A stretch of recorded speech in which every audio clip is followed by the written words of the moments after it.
Pardon? Okay, so can you hear me now? I think that that's a yes. All right. So that's, I have to go through everything again. Oh my goodness. Good thing I had a little prep, I guess. So here are our ingredients. So I should start off with welcome. I am Karen. I am your host. And this is a little bit of an extension of my That's Vegetarian, which I did quite a few years ago. And I guess I'm bringing it back to life. And it's with my Karen Buchalt, registered dietitian nutritionist. And it's a way to get people to do more plant-based, more plant-centric eating. It doesn't mean no meat, it just means more plants. Even vegetarians need more plants. So what we have here are ingredients. We have the Asian pear, which is also known as a Korean pear, a Japanese pear, or a Chinese pear. And they're all pretty much Asian pears, but they do come in different sizes. You'll see this one is a little bit smaller. So depending on the size of your pear and the ripeness of it, it's like if I feel this one, it has a little bit of give to it. And this one's pretty hard. So this one, even though it's smaller, will take longer to cook than this one, which is larger or more ripe. In traditional Chinese medicine, the pear is considered to be nourishing and lung healing. We are adding water because it makes it a little bit more of a soup, which my intern Kate, who provided me with this recipe, prefers it to be. I like it as a steamed pear, but either way, it's delicious. We have the goji berries, which are a nice dark red, so you know that they're going to be full of some lovely antioxidants. And the nice thing about the goji berries is that they're not sweetened with sugar. So that aids in reducing inflammation and weight gain. And then we have the osmanthus flowers, and these are a little bit crushed. So it'll be much more impressive if you actually have the whole flower that you sprinkle on the top. Now, it is optional if you want to add some additional sugar to this. I found it to be sweet enough with the juiciness of the pear, especially after it's being steamed, and the goji berries when they soften up from being in the water, and the pear juice. So I am refraining from adding any additional sugar. And if you do add sugar, 2 teaspoons will add an additional 30 calories. Now you think 2 teaspoons, 30 calories, not much, but if you put 2 teaspoons in your 3 cups of coffee, that's another 6 teaspoons, which will give you another 90 calories. And so all of a sudden you have an extra 120 calories in the day. So just keep that in mind and what your goals are. And sugar, once again, adds to inflammation. And if you're suffering from arthritis or sore joints, you might want to think twice about putting sugar in things. All right, so let's start cutting. Once again, the most dangerous thing in the kitchen is a dull knife. I have my lovely sharp knife here. All right, and what I'm going to do is I'm going to carve the top of the pear like you would a pumpkin. I think using a paring knife. Ha, ha, ha. That is punny. A paring knife is helpful, and you want to be careful, and you cut it like you would the cap of a pumpkin at Halloween time when you're carving pumpkins. Or you can just cut it straight across. The most important thing is you need to make sure you get it all the way through. Otherwise, you can do a little bit of stabbing. So here we have a pear hat. Oh, and if you look, the recipe is in the chat box, so you can download the recipe for yourself. The next thing you do is you can take, I've got a special little balling spoon here, or you can take a regular spoon, and you just want to get the core of the pear out.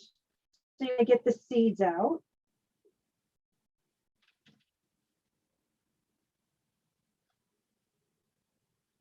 I want to say welcome to all of my friends on YouTube. Oh, yes, YouTube Live on the That's Vegetarian channel.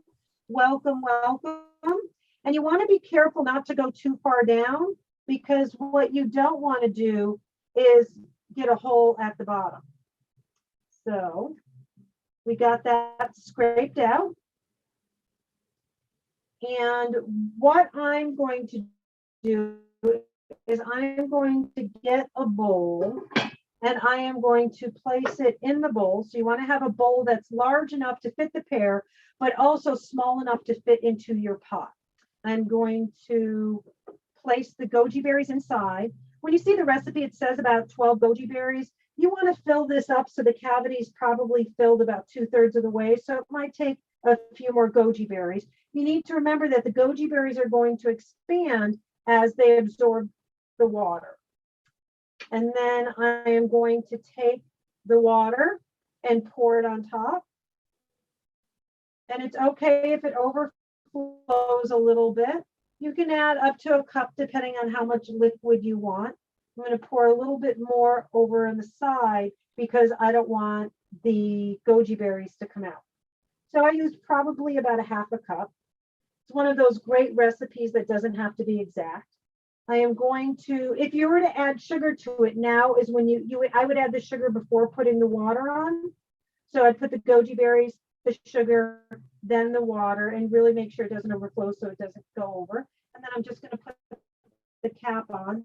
By cutting the cap at an angle like you would a pumpkin, it stays on relatively nice. If you cut it straight across, you might have some issues with it staying on. So you might want to poke some toothpicks in there. There we go. That's the word I was looking for. I'm just going to scoop this to the side.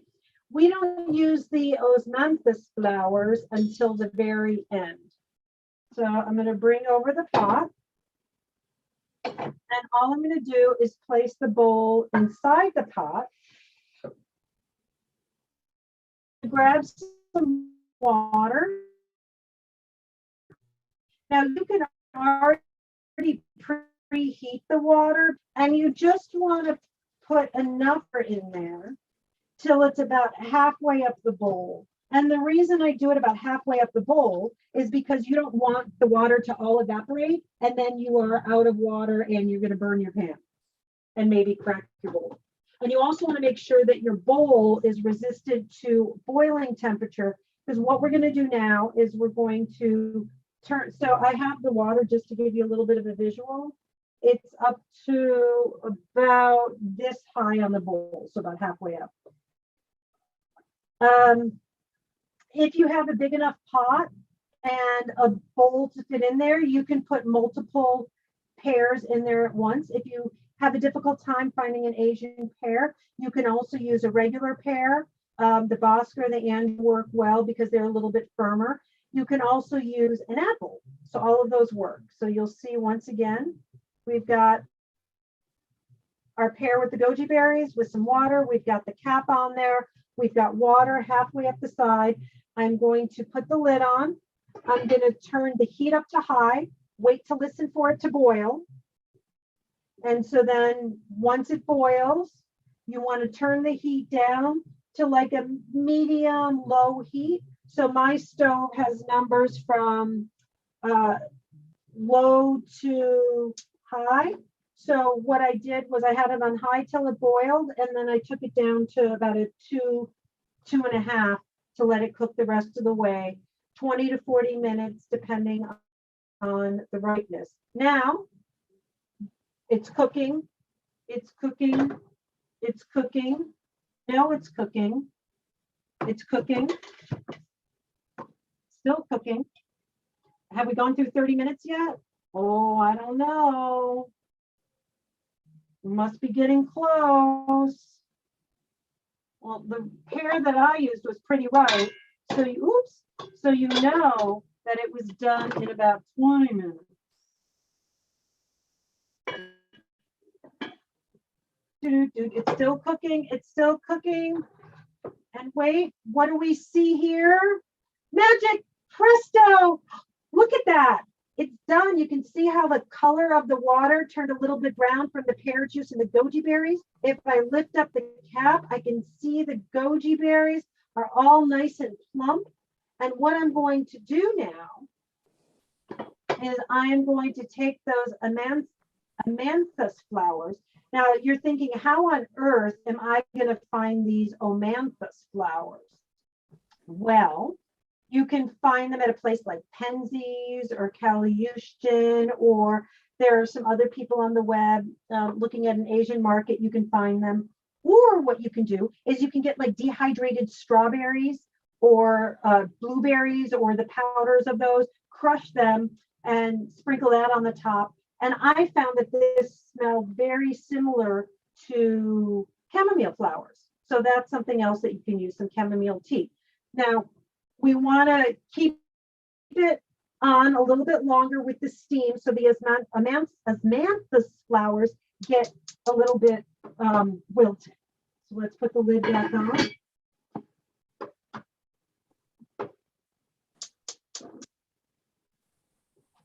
We'll just cook that a little bit. Now, are there any questions? I have Kate in the chat box, so she can help with any questions that might be there. Kate, any questions in the chat box? No. What, none? All right.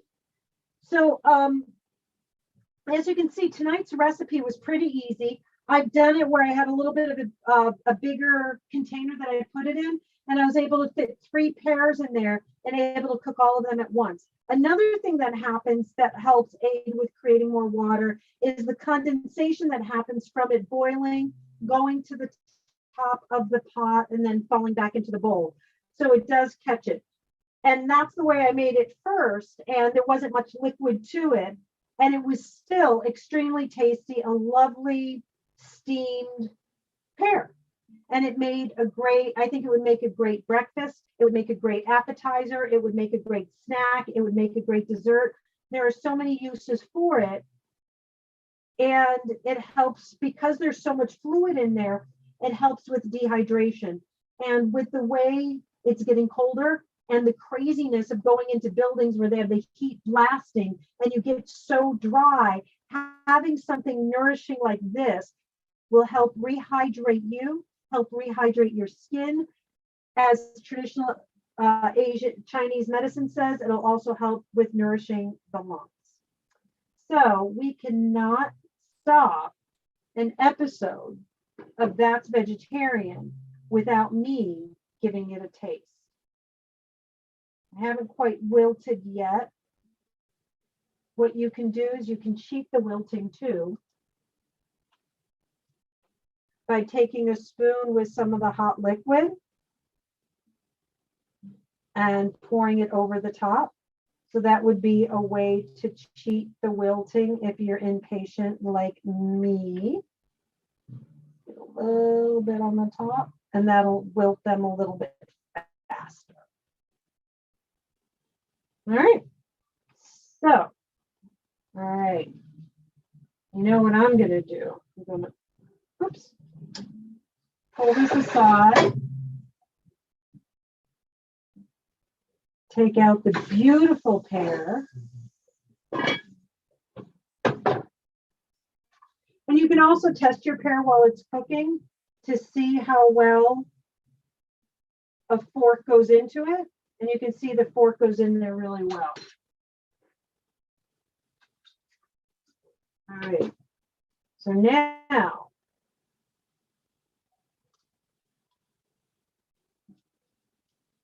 all right, there I am. Heidi ho. You know that an episode of That's Vegetarian doesn't end without me doing this. You can go to Instagram, follow me there. You can, yeah, I did burn myself, always happens. You can like this on YouTube, share it on YouTube, and join the newsletter. Here we go.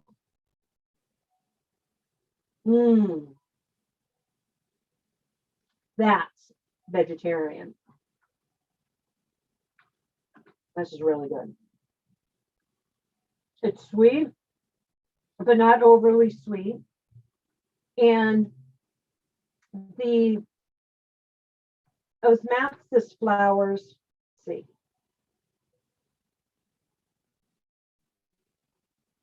They add a little bit of a taste, but they're nothing overpowering. So you can add more. If you do a blueberry powder or a strawberry powder, it definitely adds a little bit of sweetness to it. So there we go. That's vegetarian. All right. We'll take Q&A in a moment.